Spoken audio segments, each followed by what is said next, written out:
Very good morning बच्चों।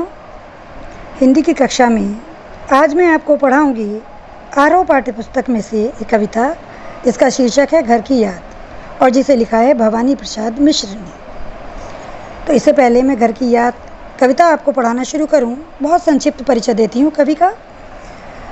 भवानी प्रसाद मिश्र का जन्म 1913 ईस्वी में मध्य प्रदेश के होशंगाबाद जिले के टिगरिया गांव में हुआ और इन्होंने जबलपुर से उच्च शिक्षा प्राप्त की।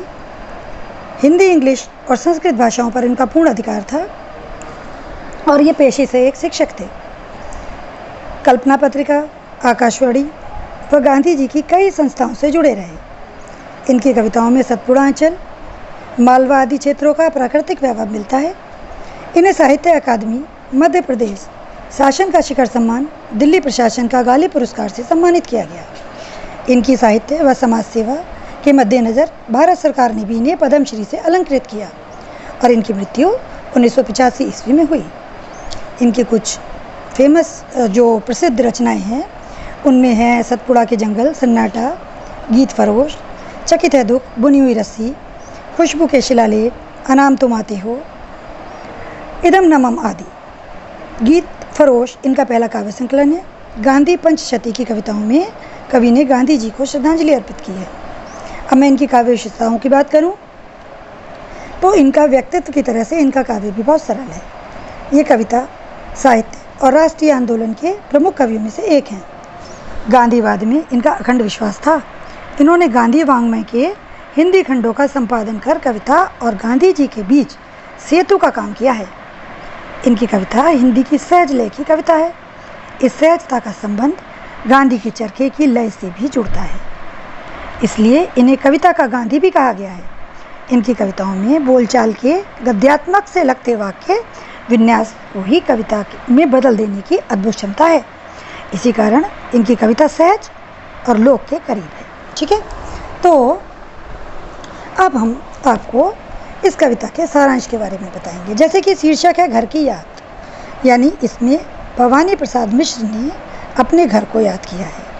और घर को कहाँ से याद किया है? जब ये स्वतंत्रता आंदोलन के सिलसिले में जेल में बंद कर दिए गए थे।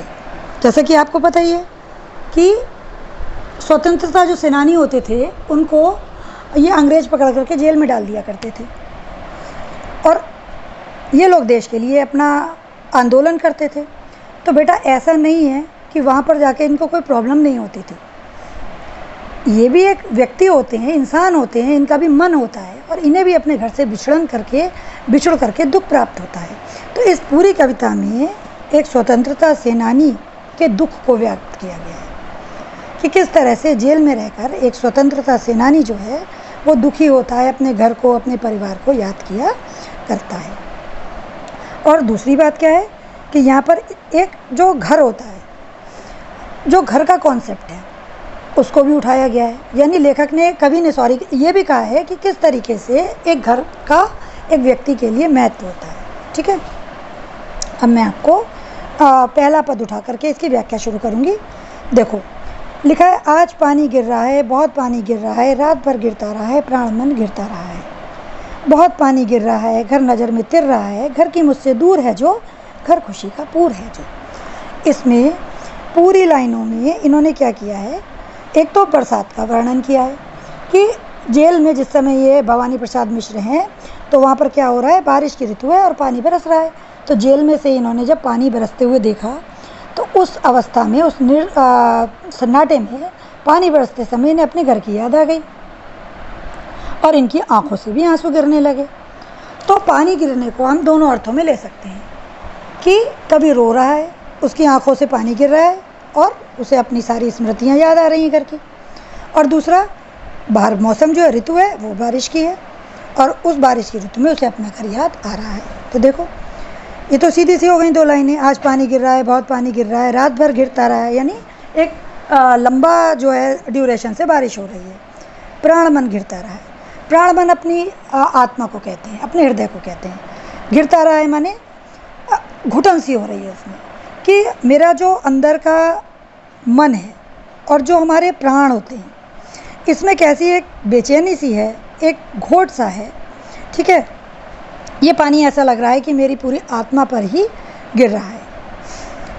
घर नज़र में तिर रहा है। तिरने का मतलब होता है कि तैरना।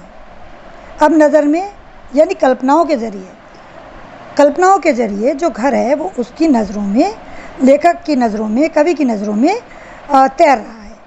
घर की मुझसे दूर है जो, घर खुशी का पूर है जो।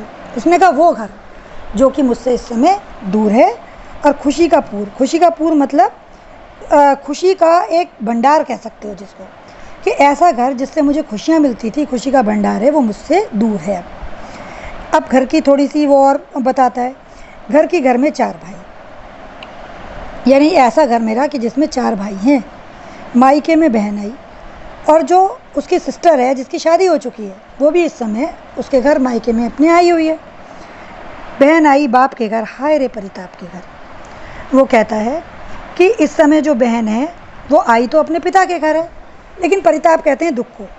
लेकिन ऐसा लगता है कि वो कष्टों के घर में आ गई है, क्योंकि यहाँ भवानी प्रसाद के ना होने के कारण घर में शोक का माहौल है, दुख का माहौल है।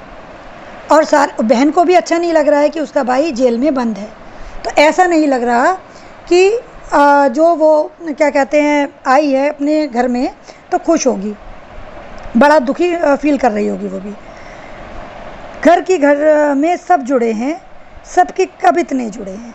यहाँ पर वो अपने घर की जो एक संगठन है उसको बता रहा है कि मेरे घर में सब में आपस में बहुत प्रेम है, घर में सब एक दूसरे से जुदा नहीं है, और सबकी कब इतने जुड़े हैं। यानी अन्य घरों में ऐसा मुश्किल से ही देखा जाता है।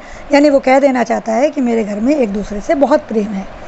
4 भाई 4 बहनें, भुजा भाई प्यार बहनें, यानी मेरे 4 भाई और 4 बहनें।